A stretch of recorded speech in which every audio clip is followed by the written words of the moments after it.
Good day, everyone. My name is Futso Claude. I am the Program Assistant for Education and a Research Fellow at eBase Africa. Today, I will be talking to you about identifying research gaps on foundational learning in Cameroon to inform policy. For the outline of my presentation, I will begin by talking briefly about the Unlocking Data Initiative, which is the base for this report. Secondly, I will be highlighting some of the key findings we had from the evidence gap map on foundational learning in Cameroon. And lastly, I will be highlighting some of the limitations and recommendations we made from our findings. So what is the Unlocking Data Initiative? Uh, this initiative is a collaborative community connecting African scholars, NGOs, and policymakers. The goal of this community, of this initiative, is to enable or to scale up the use and users of education data in Cameroon, Kenya, Malawi, and Africa. That is to say, is to make data on foundational learning available to users, to policymakers, to be able to make informed policy decisions. This initiative is being sponsored by the International Development Research Center, IDRC, and is supported by the Zizi Africa Foundation in Kenya, Education Sub-Saharan Africa, eBase Africa in Cameroon, Center for Education Research and Training in Malawi, and the EdTech Hub. So to begin, I think it's very important for us to understand what foundational learning is all about and its importance. So foundational learning includes core literacy, numeracy, and socio-emotional skills that young learners need to be able to succeed in their education as they progress, as they navigate their educational journey. So mastering these skills is very important for all learners at an early age.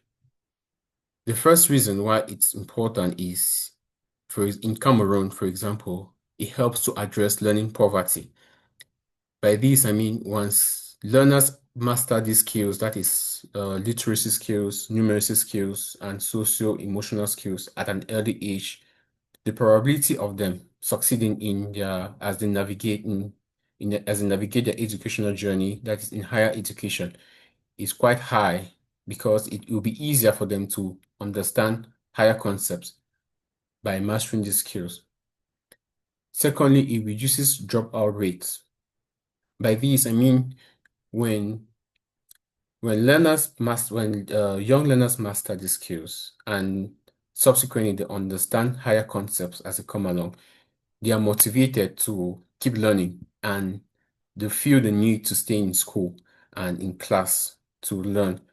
I believe one of the main reasons why kids drop out from school is when they don't feel a connection to the lesson that's being taught, or they don't understand that lesson.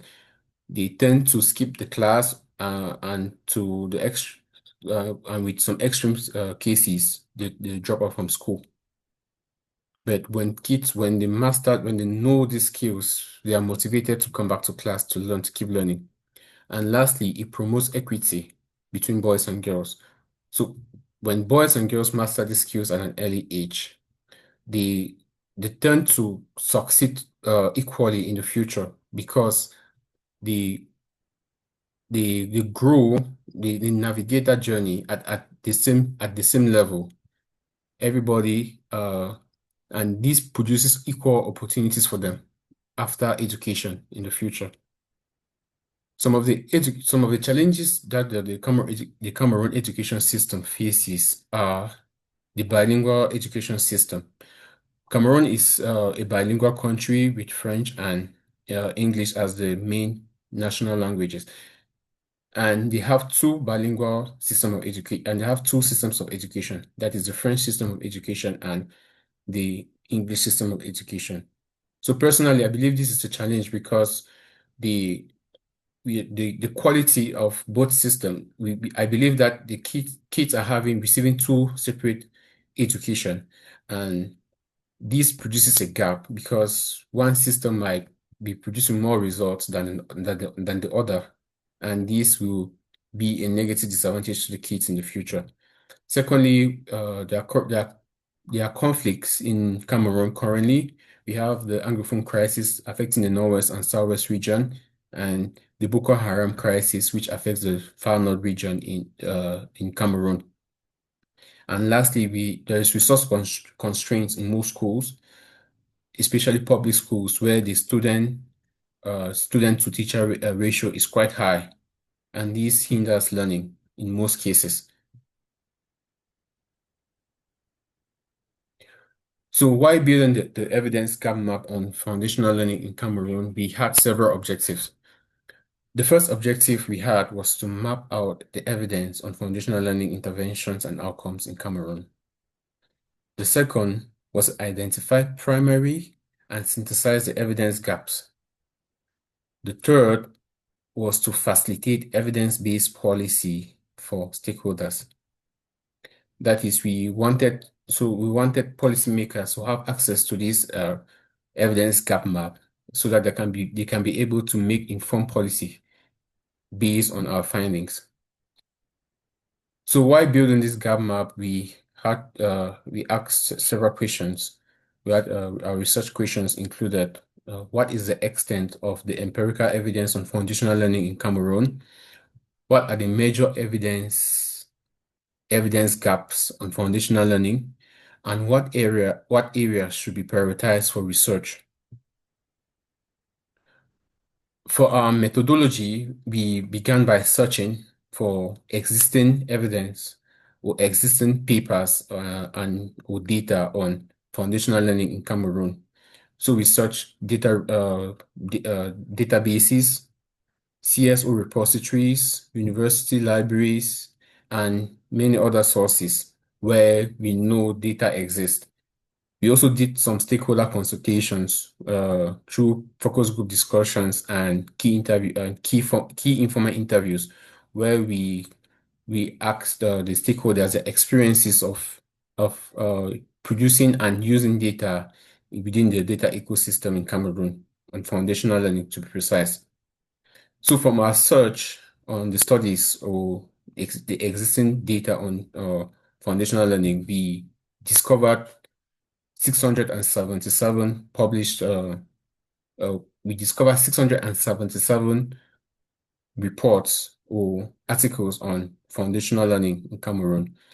And from these 677, we screened them and we ended up with 55 that is relevant to the study. And the period for these studies included from 1983 to 2024. Some of the tools that we use included Zotero to manage the studies. Then we used EPPI-Reviewer to do the coding, and we coded them according to interventions, outcomes, gender of first author, language of publication, and study type. And lastly, we used EPPI-Mapper to visualize to produce the evidence gap map. So what were our key findings? The first finding we had was we realized that after 2020, there were fewer publications on foundational learning in Cameroon. And this was attributed to the COVID-19 pandemic. We believe that this pandemic significantly slowed down research in this area, and very few papers were published after 2020, with most of the papers we found being published before 2020. Secondly, we found strong evidence that there were a lot of research being done on policy interventions on foundational learning and also early childhood interventions. Thirdly, we realized that out of the 55 studies, most of them were focused on literacy outcomes. That is, out of the 55, we had 22 of them. some of the outcomes were mixed. We had some that were both literacy and numeracy, and we had just 11 uh that were focused on numeracy, and just 3 studies that were focused on socio-emotional outcomes. For the gaps, we discovered for understudied interventions, we realized that teacher professional development, technology-enabled learning, school feeding, and social-emotional learning had 0 interventions. That is all from all the 55 publications that we used for this evidence gap map. None was on these 3 interventions, on these 4 interventions mentioned. And also, we realized that there was a lot of equity gap, especially when it concerns the gender of the first author and the language. For the gender of the first author, we realized that most of the publications out of the 55, 38 were published by male authors and just 17 by female authors. And for the language publication, we realized that English dominated, with 49 out of the 55 being published in English and just 6 being published in French. So what were the limitations? The first limitations we realized is that there was a linguistic bias. By this, we noticed that some research that were being carried out under the French educational system, the uh, the the reports were eventually published in English. So this is quite alarming because it fails to inform the population that the research is being conducted on, and we found out we do not get a concrete reason for this disparity, why most of this research were being published in English. The second limitation that we had, that we realized was that the conflicts that are existing in the country, that is the Anglophone crisis and the Boko Haram crisis in the far north, hindered a lot of research on foundational learning, especially in the Anglophone region, because it affected the whole system. And lastly, we also realized that the methods being used for research was mostly dominated by qualitative and quantitative research methods. There were no studies that were carried out using systematic reviews or meta-analysis, and this reduced the rigor or strength of the evidence that we were finding.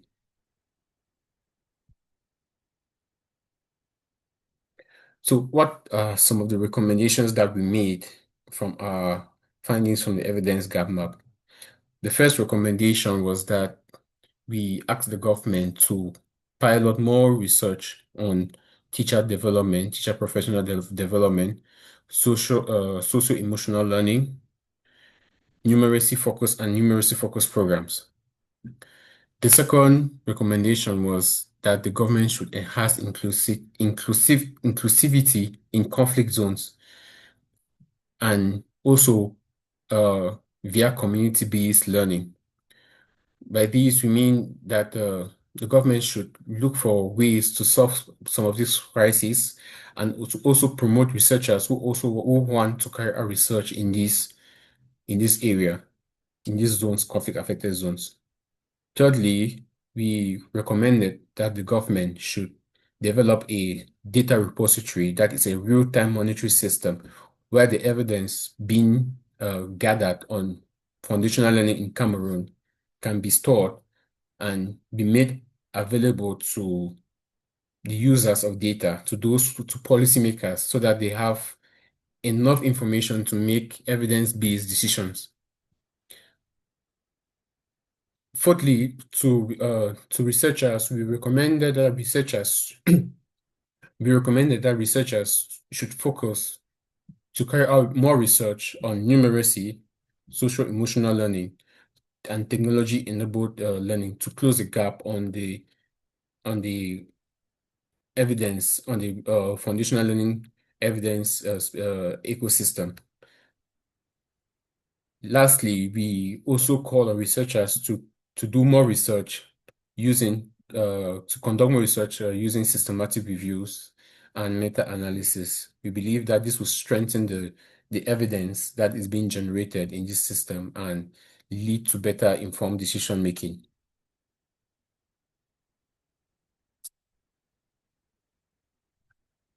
Thank you for your kind attention.